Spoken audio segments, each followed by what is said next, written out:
नमस्कार, मी सुवर्णा जोशी. जगाच्या पाठीवर या विशेष बुलेटिनमध्ये आपल्या सगळ्यांचं स्वागत. जगभरातल्या वेगवान बातम्या बघणार आहोत.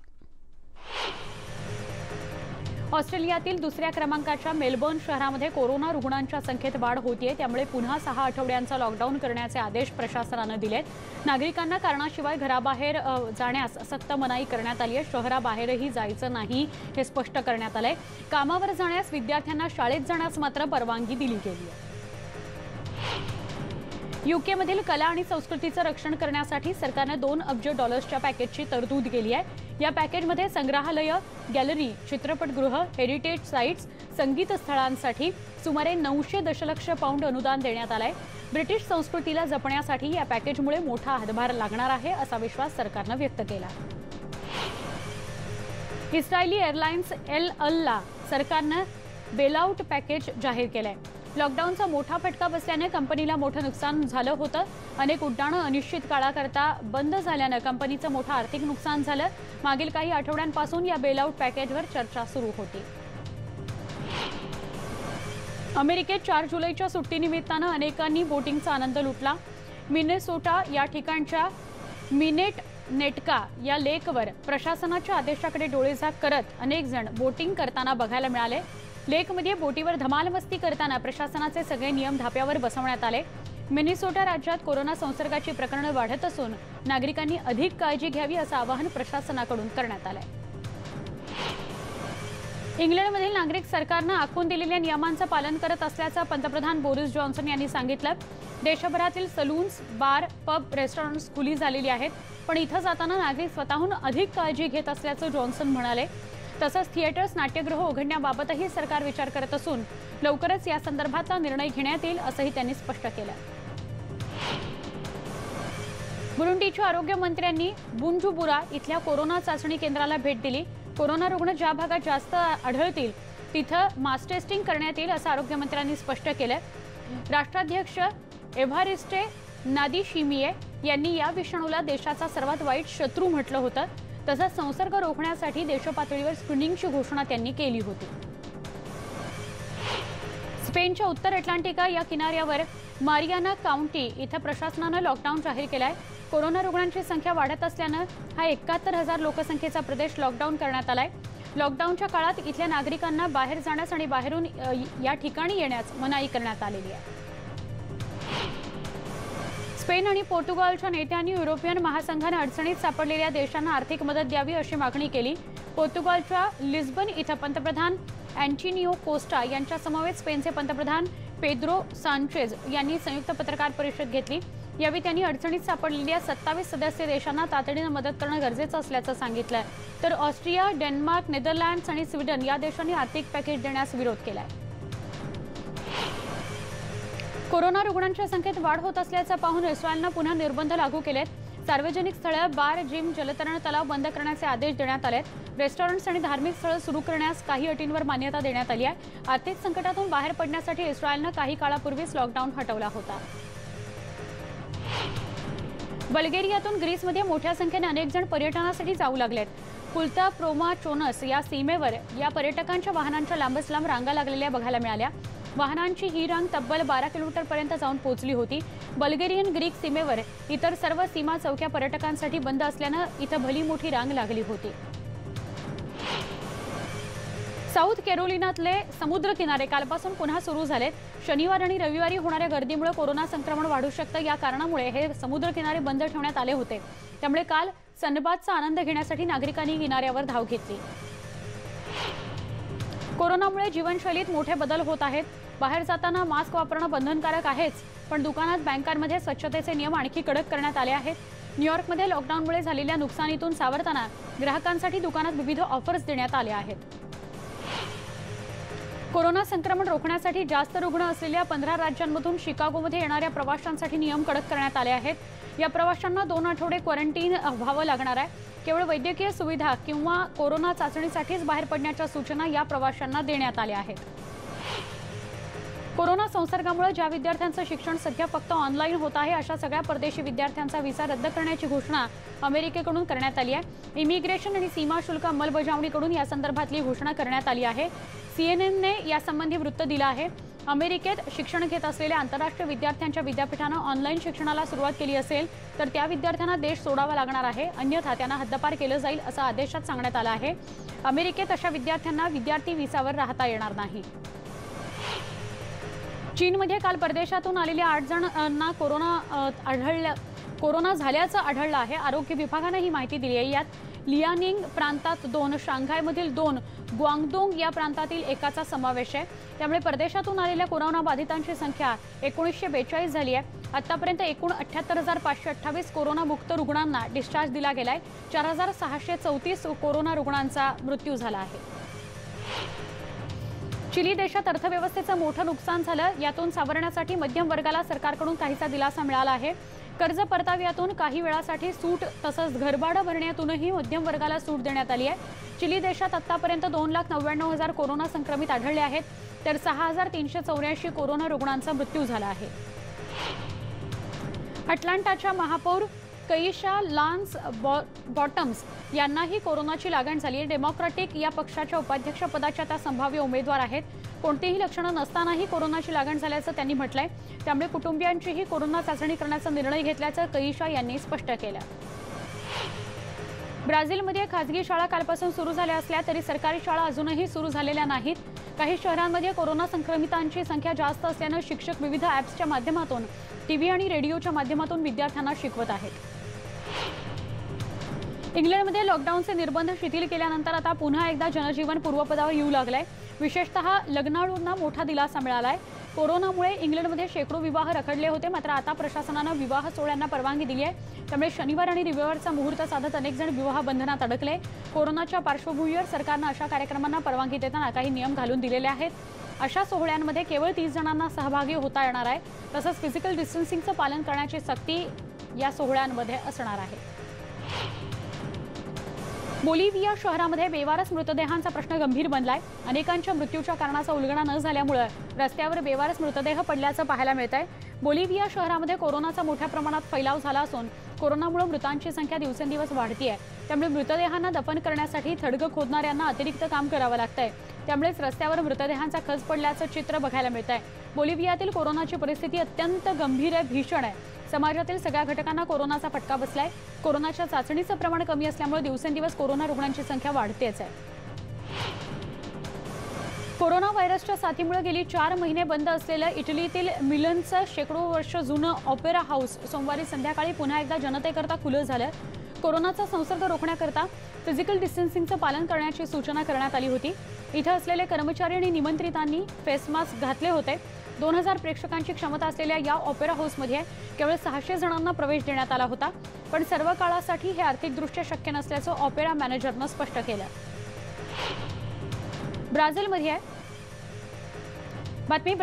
आहे। ब्राझीलमध्ये कोरोनाच्या लॉकडाऊनचे नियम शिथिल केल्यानंतर आता रेस्टॉरंट्स, बार्स आणि ब्युटी सलून्स पुन्हा एकदा सुरू झालेली आहेत। गेली 104 दिवस इथली सगळी दुकानं, रेस्टॉरंट्स, बार्स, सलून्स बंद ठेवण्यात आली होती। अर्थव्यवस्थेचा एक भाग आहेत ती, त्यामुळे त्यांना चालना देण्याकरता व्यवसाय सुरू करण्यास परवानगी देण्यात आली आहे। रेस्टॉरंट्समध्ये बसलेल्या 2 टेबलांमध्ये 2 मीटरचं अंतर ठेवण्याची अट घालण्यात आली आहे। प्रत्येक ग्राहकांना सॅनिटायझरने हात स्वच्छ करणे आवश्यक आहे। रोज केवळ 6 तास रेस्टॉरंट सुरू राहणार असून संध्याकाळी 5 वाजता व्यवसाय बंद करावा लागणार आहे। खरं तर रेस्टॉरंट्समध्ये लोक रात्रीच्या वेळी येतात, पण आता कोरोनामुळे इथली परिस्थिती बदलून गेली आहे। स्पेनच्या राजघराण्यानं माद्रिदमध्ये कोरोनामुळे मृत्यू झालेल्यांना श्रद्धांजली अर्पित केली। यावेळी देशाचे उपपंतप्रधानही उपस्थित होते। किंग फेलिप आणि क्वीन लेटिझिया आपल्या मुलीसोबत या कार्यक्रमाला उपस्थित होते। यावेळी त्यांनी काळ्या रंगाचे कपडे परिधान केले होते, तसंच मास्कही लावले होते। या कार्यक्रमात स्पॅनिश सरकारचं प्रतिनिधित्व उपपंतप्रधानांनी केलं। कोरोनामुळे स्पेनमध्ये आतापर्यंत 28,000हून अधिक रुग्णांचा मृत्यू झालाय। कोरोनाचा वाढता प्रादुर्भाव पाहता अखेर काही भागांमध्ये पुन्हा एकदा लॉकडाऊन जाहीर करण्यात आला। गोऱ्या व्यक्तींच्या एका समूहानं वंशभेदी टिप्पणी करत आपल्याला धमकावल्याची तक्रार कृष्णवर्णीयांच्या अधिकारासाठी लढणाऱ्या अमेरिकेतील शिकागो इथल्या सामाजिक कार्यकर्त्यानं केली। मुनरो काउंटी ह्युमन राईट्स या कमिशनचे सदस्य वॉक्सेक्स बुकर यांनी आपण मित्रांसमवेत एका लेकजवळ फिरत असताना काही वाईट व्यक्ती आले। त्यांनी तुम्ही खासगी मालमत्तेत जाणीवपूर्वक शिरला असून तुमच्या विरोधात पोलिसात तक्रार करतो म्हणून धमकावल्याचं बुकर यांनी सांगितलं। याला प्रतिकार केल्यानंतर त्यांनी मारहाणही केल्याचा आरोप केला आहे। अमेरिकेच्या न्यूयॉर्कमध्ये एका महिलेवर वर्णद्वेषाबाबत पोलिसांमध्ये खोटा आरोप केल्याप्रकरणी गुन्हा दाखल करण्यात आलाय। मे महिन्यामध्ये सेंट्रल पार्क फिरत असताना आपल्यासोबत पोलिसांना आक्षेपार्ह वर्तन केल्याचा आरोप या महिलेने केला होता। यानंतर ॲमी कपूर या पोलिसाला निलंबित करण्यात आलं होतं। यानंतर चौकशीअंती कूपर हा महिलेपासून दूर उभा असून केवळ सूचना करत असल्याचं दिसून आलं। अमेरिकेतील अटलांटा इथं झालेल्या गोळीबारात एका 8 वर्षाच्या मुलीचा मृत्यू झाला। सेकोरिया टर्नर असं या मुलीचं नाव आहे। ही मुलगी नुकत्याच झालेल्या आंदोलनाच्या ठिकाणाजवळून जात असताना कारमधून आलेल्या अज्ञातांनी केलेल्या गोळीबारात तिचा मृत्यू झाला।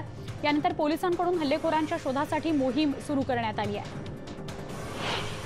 अमेरिकेतील डकोटा इथल्या तेलाची वाहतूक करणारी पाईपलाईन आणखी 3 वर्षांहून अधिक काळ बंद ठेवण्याचे आदेश कोर्टाने दिलेत। डकोटा इथल्या या तेलाची वाहतूक करणारी पाईपलाईन बंद ठेवण्याच्या मागणीसाठी स्थानिकांनी मोठं आंदोलन केलं होतं। या पाईपलाईनमुळे मोठ्या प्रमाणात प्रदूषण होत असल्याचा आरोप स्थानिकांनी केलाय। अमेरिकेमध्ये अध्यक्षपदाच्या निवडणुकीसाठी प्रचाराची रणधुमाळी सुरू झाली आहे। मिशिगन सगिनाव या प्रांतात रिपब्लिकन पक्षाचे उपाध्यक्ष टॉम रॉय यांनी एक पत्रकार परिषद घेतली। यावेळी रॉय यांनी अध्यक्ष ट्रम्प यांची जोरदार पाठराखण केली। ट्रम्प यांनी अमेरिकन नागरिकांना मोठ्या प्रमाणात रोजगार उपलब्ध करून द्यावेत यासाठी कठोर पावलं उचलल्याचा दावा केला। इस्रायलच्या पश्चिम किनारपट्टी जोडण्याच्या योजनेमुळे इथल्या नागरिकांमध्ये संभ्रमाचं वातावरण आहे। इस्रायली नेते जेरुसलेमला सर्वधर्मीय शांततापूर्वक राहतात अशा प्रकारचं चित्र रंगवतात, पण प्रत्यक्षात जेरुसलेममधील अल्पसंख्याकांना आजही दुजाभावाची वागणूक मिळते असा आरोप अनेकांनी केलाय। आपल्याला इथून कधीही हुसकावून लावलं जाऊ शकतं या भीतीच्या सावटाखाली जगत असल्याचं अनेक पॅलेस्टाईन रहिवाशांचं म्हणणं आहे। जपानच्या दक्षिण भागाला पुराचा मोठा तडाखा बसलाय। क्युशू या भागात पुरामुळे 50 जणांचा मृत्यू झालाय। यामध्ये वृद्धाश्रमातील 14 जणांचा समावेश आहे। कुमा नदीच्या काठावर राहणारे अनेकांची घरं पाण्याखाली गेली आहेत, तर क्युशू या बेटावरील हजारो लोकांना सुरक्षित स्थळी स्थलांतरित करावं लागलंय। आगामी काही दिवसात पावसाचा जोर आणखी वाढणार असल्याची भीती हवामान खात्यानं व्यक्त केली आहे। सतत पडणाऱ्या मुसळधार पावसामुळे जपानमध्ये पूर आलाय। या पुरात आतापर्यंत 50 जणांचा मृत्यू झालाय, तर 13 जण अद्यापही बेपत्ता असल्याची माहिती जपानच्या मुख्य कॅबिनेटच्या सचिवांनी दिली।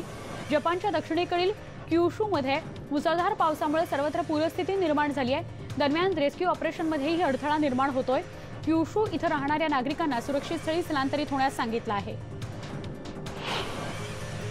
वुहानमध्ये नागरिकांना आता पुराच्या संकटाला सामोरं जावं लागतंय। मुसळधार पावसामुळे वुहानमध्ये पूर आलाय। मध्य चीनच्या हुबेईमधील अधिकाऱ्यांनी याबाबत माहिती दिली। आता मदत कार्य सुरू करण्यात आलंय। रविवारपासून वुहानमध्ये मुसळधार पावसानं हजेरी लावली आहे। पुरामुळे महामार्गाचंही मोठ्या प्रमाणात नुकसान झालंय। दरम्यान पुरामुळे शेतीचंही मोठ्या प्रमाणात नुकसान झालं आहे। मुसळधार पावसानं चीनच्या अनहुई या प्रांतामध्ये हाहाकार माजलाय। अनेक घरं पाण्याखाली गेली आहेत, रस्ते पुरात वाहून गेले, त्यामुळे संपर्क अनेक गावांचा खंडित झालाय। 4 लाखांपेक्षा जास्त नागरिकांना या पुराचा फटका बसलाय। सतत पडणाऱ्या पावसामुळे मदत आणि बचाव कार्यामध्ये अडथळे निर्माण होत आहेत। पुरात 17,000 पेक्षा जास्त घरांचं नुकसान झालंय। 121 जणांचा मृत्यू झाल्याची भीती व्यक्त करण्यात येते आहे। हाँगकाँगचे नेते कॅरी लॅम यांनी नवीन सुरक्षा कायद्याची जोरदार पाठराखण केली। नवीन कायदा संपूर्ण घटनात्मक, कायदेशीर आणि नागरिकांच्या हक्कांचं संरक्षण करणारा असल्याचं त्यांनी म्हटलंय। पोलिसांकडून नियमानुसारच कारवाई केली जात असल्याचं लॅम यांनी सांगितलं। तसंच या कायद्याबाबत अपप्रचार करणाऱ्यांविरोधात कारवाई करण्यास सुरुवात केल्याचंही त्यांनी स्पष्ट केलं। अमेरिकेतल्या टेक्सास इथल्या तळावरून बेपत्ता झालेल्या वेनेसा गिलिन या महिला सैनिकाचा मृतदेह शोधण्यात तपास यंत्रणांना यश आलंय। 2 महिन्यांपूर्वी ती बेपत्ता झाली होती। फोर्ट हुड जवळ एक मृतदेह पुरल्याची माहिती यंत्रणांना मिळाली होती। तळावरील एका सहकार्याने या महिलेची हत्या केली आणि नंतर मृतदेह लिओन नदीजवळ पुरला। खासगी विमानानं देशाबाहेर पळून जाण्याच्या प्रयत्नात असलेल्या पनामाच्या माजी अध्यक्ष रिकार्डो मार्टिनेलीच्या 2 मुलांना अटक करण्यात आली आहे। लुईल एरिक आणि रिकार्डो अल्बर्टो अशी या दोघांची नावं असून त्यांना ग्वाटेमाला इथून अटक करण्यात आली आहे। या दोघांवर लाच घेणे, सरकारी निधीचा दुरुपयोग करणे, भ्रष्टाचार करण्याचे विविध आरोप ठेवण्यात आले। 2017 पासून हे दोन्ही भाऊ बेपत्ता आहेत। संयुक्त अरब अमिरातीच्या मंगळ मोहिमेला या महिन्यामध्ये सुरुवात होणार आहे। 2014 साली या मोहिमेची घोषणा करण्यात आली होती। 7 महिन्यांनंतर म्हणजेच UAEच्या 50व्या वर्धापनदिनी 2021 मध्ये हे यान मंगळावर दाखल होईल।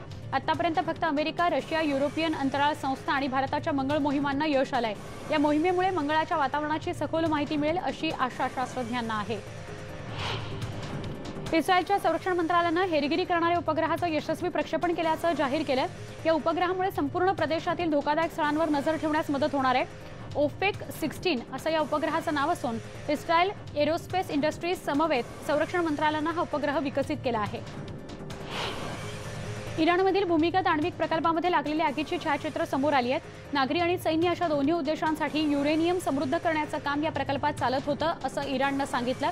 या आगीमुळे प्रकल्पाचं नुकसान झालं असून तो पूर्ववत होण्यास काही काळ लागू शकतो असं इराणी सरकारनं सांगितलं. पण या आगीस इस्रायल कारणीभूत आहे का याबाबत थेट आरोप करणं इराणनं टाळलंय. सिंगापूरमध्ये कोरोनाबाधित रुग्णांच्या संख्येत वाढ झाल्याची माहिती सिंगापूरच्या आरोग्य मंत्रालयानं दिली. सिंगापूरमध्ये कोरोनाचे 183 नवे रुग्ण आढळून आले आहेत. भारतातून सिंगापूरमध्ये आलेल्या 5 जणांना कोरोनाची लागण झाल्याची माहिती मिळते आहे. दरम्यान सिंगापूरमध्ये कोरोनाबाधितांची संख्या 44,983 इतकी झाली आहे. सिंगापूरमध्ये बाहेर आलेल्या 7 नागरिकांना कोरोना झाला. यामध्ये 5 जण भारतातील असल्याचं मंत्रालयानं स्पष्ट केलं. चीनमध्ये आणखी एक आजारानं डोकं वर काढलंय. चीनच्या उत्तर भागातील मंगोलिया क्षेत्रात ब्युबोनिक प्लेग आजार झाला आहे. ब्युबोनिक प्लेग विरोधात आणि ब्युबोनिक प्लेग बाधित रुग्ण आढळून आल्यानंतर आता प्रशासनाला खडबडून जाग आली आहे. ब्युबोनिक प्लेग विरोधी रुग्ण बायानूरमधील एका रुग्णालयामध्ये उपचार घेत असून त्याची प्रकृती स्थिर असल्याची माहिती तिथल्या आरोग्य कमिशननं दिली. दरम्यान चीनमध्ये अद्यापही प्लेग केसेसची संख्या कमी असल्याचं चीनच्या राष्ट्रीय आरोग्य कमिशननं स्पष्ट केलं आहे. अमेरिकेसह जगाच्या अतोनात नुकसानीला चीन जबाबदार असल्याचं विधान अमेरिकेचं राष्ट्राध्यक्ष डोनाल्ड ट्रम्प यांनी केलं. कोरोनामुळे अनेक देशांची आर्थिक घडी आणि गणित विस्कटलं आहे. डोनाल्ड ट्रम्प यांनी कोरोना व्हायरसचा उल्लेख चायना व्हायरस असा केलाय. ट्रम्प यांनी आपल्या अधिकृत ट्विटरवरून चीनवर निशाणा साधलाय. पाकव्याप्त काश्मीरमध्ये नागरिकांनी चीनविरोधात रस्त्यावर उतरून निदर्शनं केली. यावेळी आंदोलनकर्त्यांनी पाकिस्तान सरकारवरही गंभीर आरोप केले आहेत. पाकिस्तान सरकार चीनसोबत असल्याचं आंदोलनकर्त्यांनी म्हटलंय. चीन आणि पाकिस्तान एकत्रितरित्या बनवत असलेल्या प्रकल्पाला मुझफ्फराबादमध्ये नागरिकांनी विरोध केला. मुझफ्फराबादमधल्या झेलम आणि नीलम नदी परिसरामध्ये पाकिस्तान सरकार चीनच्या मदतीनं धरण उभारणार असल्याची माहिती देण्यात आली. पाकिस्तान सरकार केवळ आर्थिक मदतीसाठी चीनसोबत करार करत असून याचा नागरिकांना कोणताच फायदा होणार नाहीये असं आंदोलनकर्त्यांचं म्हणणं आहे.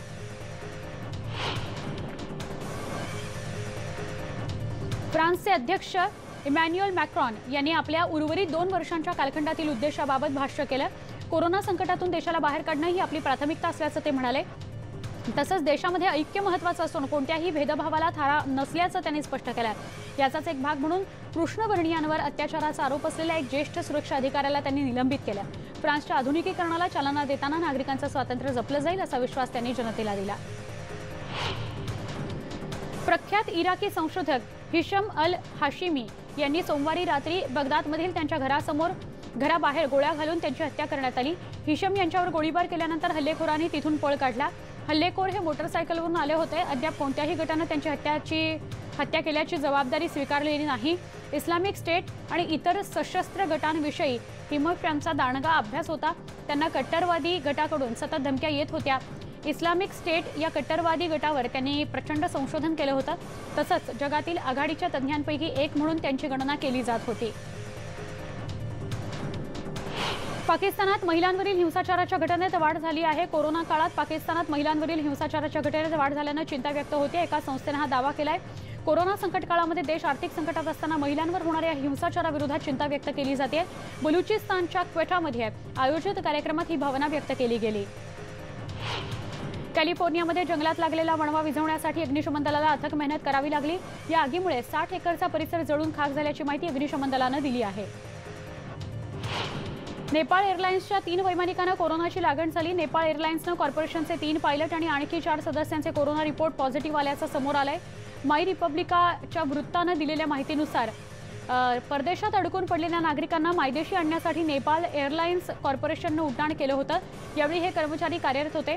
नेपाळमध्ये आतापर्यंत 15,964 कोरोनाबाधित रुग्ण आहेत, तर 9,118 रुग्णांवर उपचार करून झाल्यात अशी माहिती तिथल्या आरोग्य मंत्रालयानं दिली आहे. रशियातील सेंट पीटर्सबर्गच्या विमानतळावर FC झेनिथ या संघाचं चाहत्यांकडून जल्लोषात स्वागत करण्यात आलंय. FC झेनिथनं स्थानिक फुटबॉल स्पर्धेचं विजेतेपद पटकावलंय. फटाके वाजवून झेंडे फडकावत संघाचं स्वागत करण्यात आलंय. यावेळी सामाजिक अंतराच्या नियमाचा चाहत्यांना विसर पडला. FC झेनिथचं हे 6वं रशियन विजेतेपद असून त्यांनी मॉस्कोच्या CSKशी बरोबरी साधलेली आहे. अमेरिकेनं बौद्ध धर्मगुरू दलाई लामा यांना वाढदिवसाच्या शुभेच्छा दिल्या. दरम्यान यावेळी अमेरिकेनं भारताचेही आभार मानले आहेत. दलाई लामा हे 1959 पासून भारतातच राहत आहेत.